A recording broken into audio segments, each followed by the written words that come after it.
চীনের শ্লথ অর্থনীতি ও মূল্যহ্রাসের প্রতিযোগিতায় প্রভাবিত হচ্ছে ইউরোপের কোম্পানিগুলো। এ অবস্থায় খরচ ও বিনিয়োগ কমানোর পথে হাঁটছে তারা। সাম্প্রতিক এক জরিপে এমনই তথ্য উঠে এসেছে। এতে বলা হয়, চীনে ইউরোপীয় কোম্পানিগুলোর সামনে থাকা চ্যালেঞ্জগুলো দেশটির সামগ্রিক অর্থনৈতিক সংকটের প্রতিফলন। ডেস্ক রিপোর্টে বিস্তারিত। 250-টিরও বেশি ডিজাইন অপশন নিয়ে ওয়ালটন স্মার্ট ফ্রিজ, বোঝে আপনার প্রয়োজন।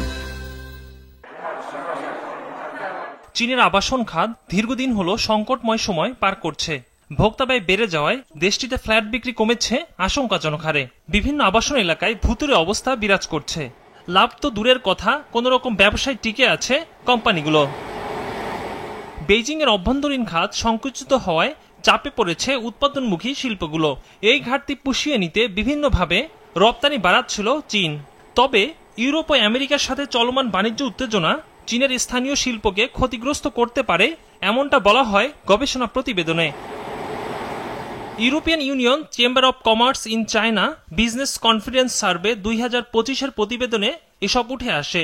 বলা হয়, বিভিন্ন গুরুত্বপূর্ণ সূচক বলছে চীনে বিনিয়োগ পরিস্থিতির অবনতি ঘটেছে। সরকারের প্রণোদনা যে খাতে বেশি, সে খাতে বিনিয়োগ অস্বাভাবিক হারে বাড়ছে। বিশেষ করে বিদ্যুৎ চালিত গাড়ি বা ইভির মতো নির্দিষ্ট খাতে বিপুল পরিমাণ বিনিয়োগ করছে চীনা কোম্পানিগুলো।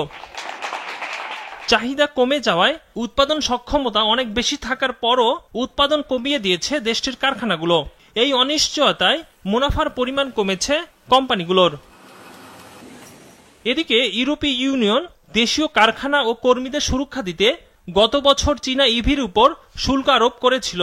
তখন অভিযোগ করা হয়, চীন ইভি উৎপাদনে অন্যায্য ভর্তুকি দিচ্ছে। জানুয়ারি ও ফেব্রুয়ারির মাঝামাঝি সময়ে 500টি কোম্পানির উপর চালানো এ জরিপে এই তথ্য উঠে আসে। একরামুল ইসলাম খান, বিজনেস রিপোর্ট, মাছরাঙ্গা টেলিভিশন।